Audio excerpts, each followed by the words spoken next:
Age we're going. I'm here with my friend Richard, who I've known for quite a long time now.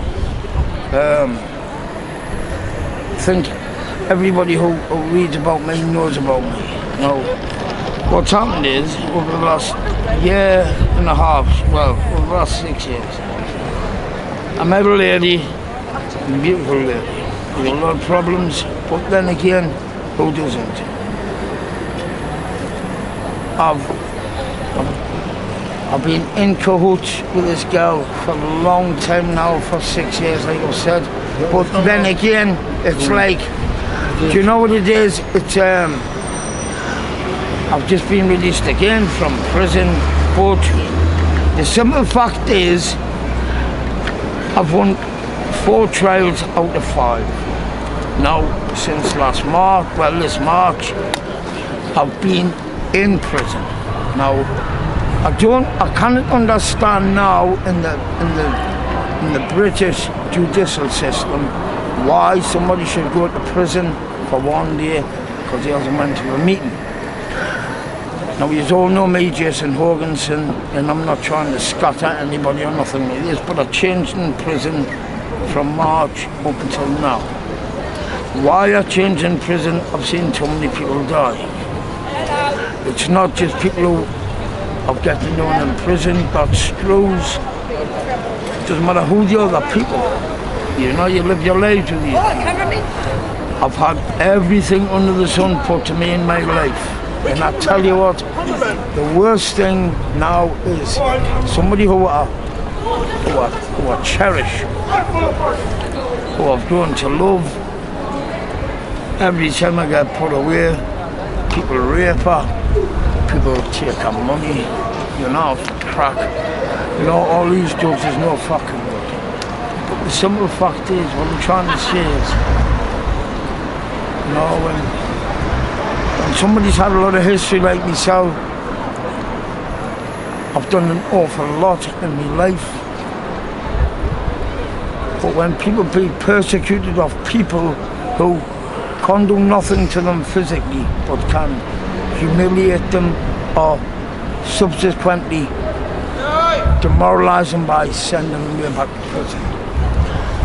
I won a case against the Crown on a burglary of my own home just on the 26th of last month. They ended up charging us with taking a letter of my own kind from my own doorstep, and they give us 9 weeks. Now, 9 weeks, so be it.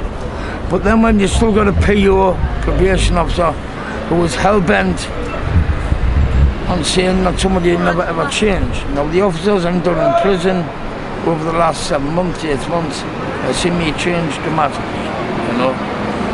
Even the governors. Everybody's mental health is different, we understand that, but the simple fact is, you know, what happens in anybody else's life has got nothing to do with anybody else, unless they wish to participate in what's actually happening in their life. Now, I've had probation now a lot of years, high-risk probation is, but what I'm saying is, when somebody can just flick a switch, you're put in prison. I was put in prison yesterday, picked off the street by the Newcastle Armed Response up in Benwell, but yet they've released us today. So is that not a waste of time for the taxpayers? You know, I'm not a taxpayer myself anymore, but I was as a young child. I paid a lot of tax. What I'm trying to say is, with people's mental health as well, inside and out, I've seen a lot of people die. It's bloody ridiculous, you know, because people's minds, you know, they drift in and out. All the drugs these days. I've stayed off drugs now since I went into prison 7, 8 months ago. I seem to take drugs now for pain, because I've got so much pain. It's not pain in my mind or nothing like that, it's arterial pain, which I've had an awful lot of operations through taking drugs. What I'm trying to say is that people should really think about the individual, you know. I'm homeless still now. I'm 53 years old. So if you doubt you've done an article on me, a lot of years ago being homeless. I don't look homeless, but yet again, I've been released from prison again after spending one night. Now how much does that cost the taxpayers? I do not know. A lot of money though. But I've got somebody in mind at the minute, right, who I cherish. Now she's in a hole for her own mental health, not from me. This lady is so... She came into my life 6 years ago, and do you know what it is? I tried to help her. She's always been there.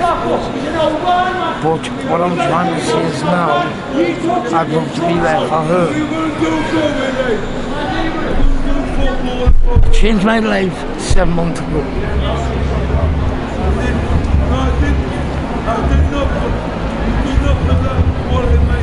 To help this girl, right, her class has me coming all the way for her children.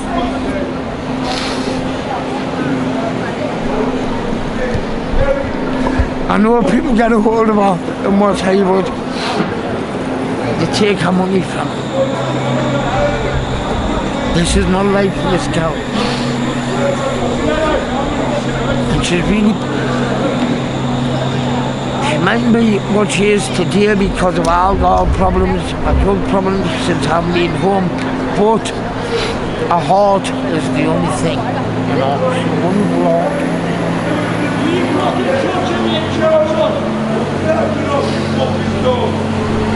She loves, she got 3 beautiful children.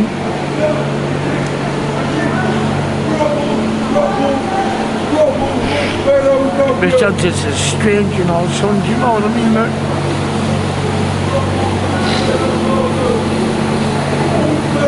All I can say tonight, right, is that I've come home,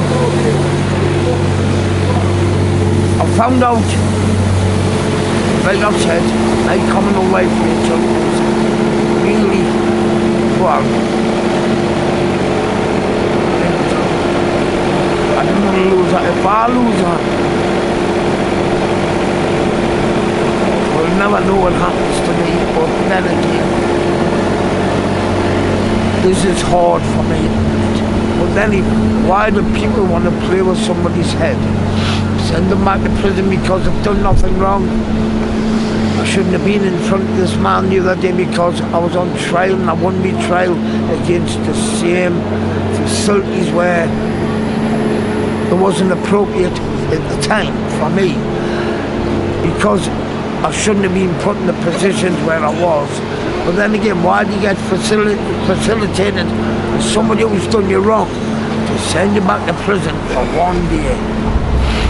All I can say now is that people should learn drugs is not the thing anymore. You know, too many drugs, too many offences. And I'm talking from experience here. I met Richard, my friend, he's a nice man. Everybody knows me in town. But I just wish that people could understand how I feel.